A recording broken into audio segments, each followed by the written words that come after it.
Bonsoir, bienvenue dans Face à Face, votre émission quotidienne sur ATV Guyane. Ce soir, nous accueillons Monsieur Jean-Luc Davidas. Bonsoir. Bonsoir. Vous êtes chef d'entreprise, secrétaire du MEDEF Guyane et tête de liste de la liste CAP CCIG 2016.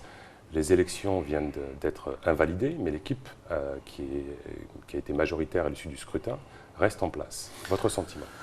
Alors déjà, c'est une reconnaissance de ce que nous avons annoncé depuis quelques mois. Petite rectification, les élections ont été annulées. Ce n'est pas la même chose. Et normalement, l'équipe n'est pas suspendue, mais l'équipe est aussi annulée. C'est une suppression de poste. Maintenant, il s'avère qu'il reste un texte qui protège l'institution dans son fonctionnement. Et c'est la continuité du service public qui fait qu'ils sont encore en poste. Après, ce qui me choque un peu de leur part, c'est que la décision du tribunal a repris quand même le vol, l'extraction d'enveloppes, les faux usages de faux, et pourtant, ils se gargarisent d'être restés en poste. Comment être sûr que ces nombreux détournements d'enveloppes, ça a été la polémique, notamment sur le nombre de NPAI, n'habitent pas à l'adresse indiquée, proviennent de l'équipe qui a été vainqueur de ce scrutin de novembre 2016? Alors déjà parce qu'il y a une enquête du SRPJ qui est en cours, l'enquête du SRPJ qui a validé toutes nos accusations, et puis ensuite parce que nous avons quand même des preuves indéniables que des enveloppes NPAI, très nombreuses enveloppes NPAI, ont voté, les gens ont signé alors que les gens ne pouvaient pas signer, donc c'est pour ça qu'il y a aussi faux et usage de faux. Ces enveloppes ont voté, le matériel de vote est arrivé à la préfecture et donc a été validé par la préfecture. On parle d'à peu près d'un tiers d'enveloppes, c'est à peu près ça, de détournements ou qui seraient un peu erronés, mais pourtant la liste de M. Richard Gabriel est arrivée largement en tête. Vous avez reçu des soutiens de poids. M. Gattaz, président du MEDEF France, M. Stéphane Lambert, président du MEDEF Guyane.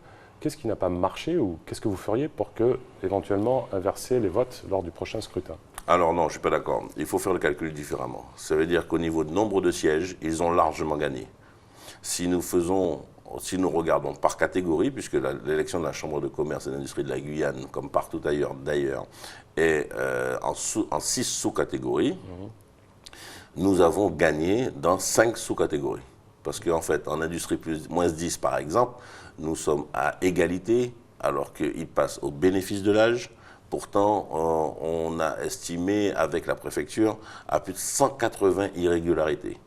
En service moins 10, on perd de 25 voix lorsqu'on a estimé à plus de 330 Donc vous êtes irrégularités. Très très proche. Alors, non, regardez. Vous êtes le vainqueur légitime de ce scrutin. Ah non, mais largement. Mais largement. Si même en service plus 10, j'enlève tout ce qui est tous ces gens qui ont voté alors que c'était impossible qu'ils puissent voter. D'accord. Que ce soit Air France, Air Caraïbes et compagnie, on passe largement. On va parler de votre programme. Vous avez martelé à plusieurs reprises qu'il fallait réouvrir les portes de la CCIG. Pourquoi elles sont actuellement fermées?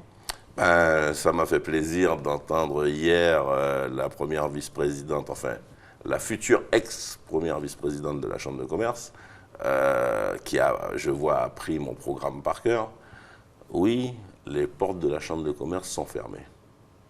Et si notre message était « ouvrons les portes de la Chambre de commerce », car la Chambre de commerce est la maison des entreprises, je vois avec une certaine satisfaction que la liste adverse s'en est appropriée la paternité. Alors, M. Davidas, vous êtes réputé pour être un homme droit et direct. Comment peut-on réouvrir, c'est votre ambition, les portes de la CCIG, compte tenu de l'état financier de la CCIG? La perte du port, la perte programmée de l'aéroport, une baisse drastique des effectifs. Avec quels moyens financiers allez-vous honorer votre programme et votre ambition? Alors, on m'avait posé la même question sur ce plateau avant la campagne. J'avais dit que je ne pouvais pas répondre. Aujourd'hui, elle est sur mon programme, donc j'ai plus de secret pour vous. Il faut que la Chambre de commerce commence à changer de cap. Il faut que la Chambre de commerce commence à mener des missions qui peuvent être rémunérées. Ça passe par l'organisation de salons, ça passe par l'organisation de déplacements, ça passe par un appui aux entreprises beaucoup plus serein et beaucoup plus fort. Dans notre programme, nous avons aussi parlé de la mise en place d'un guichet unique. Le guichet unique, c'est pour l'appui aux entreprises. Et ce seraient des prestations payantes. Il y aurait une partie payante et une partie gratuite, puisque ça fait partie des missions consulaires, ça fait partie des missions de la Chambre de commerce.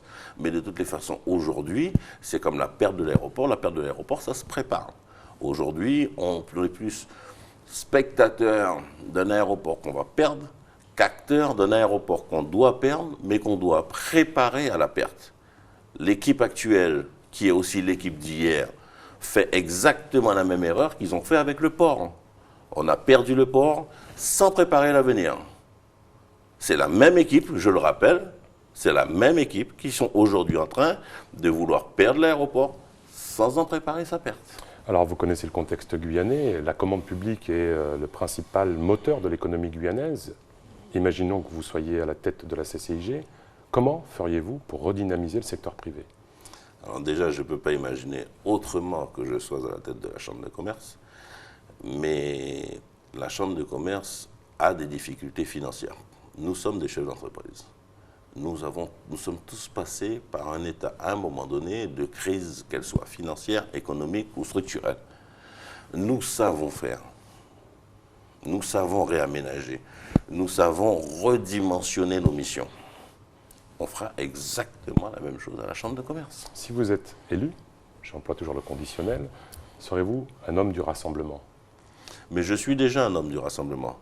Je vous rappelle qu'on a quand même réussi à avoir autour de nous de nombreux syndicats professionnels qui sont venus, qui se sont affichés. Malgré ce que la liste adverse dit, il n'y a pas un logo des syndicats qu'elle annonce. Nous avons eu avec nous le MEDEF France, le MEDEF Guyane,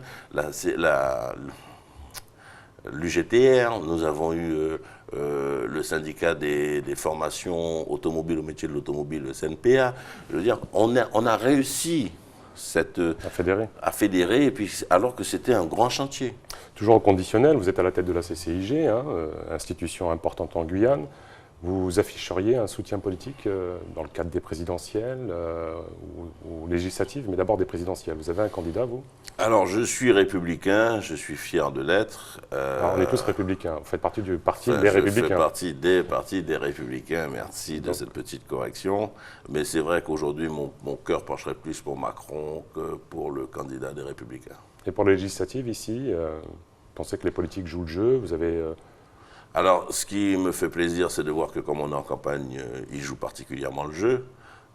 Maintenant, lorsque nous avons mené les grands combats avec Guyane économique, dans le cadre des marchés publics, dans les cadres de la mise en place du RCS en Guyane, dans les cadres de mise en place de l'illégalité, du travail illégal, nous avons amené des grands chantiers.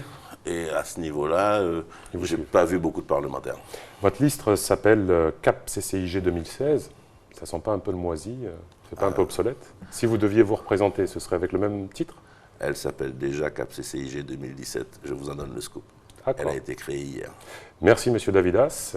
Merci d'avoir suivi cette émission. Les programmes continuent sur ATV. À bientôt.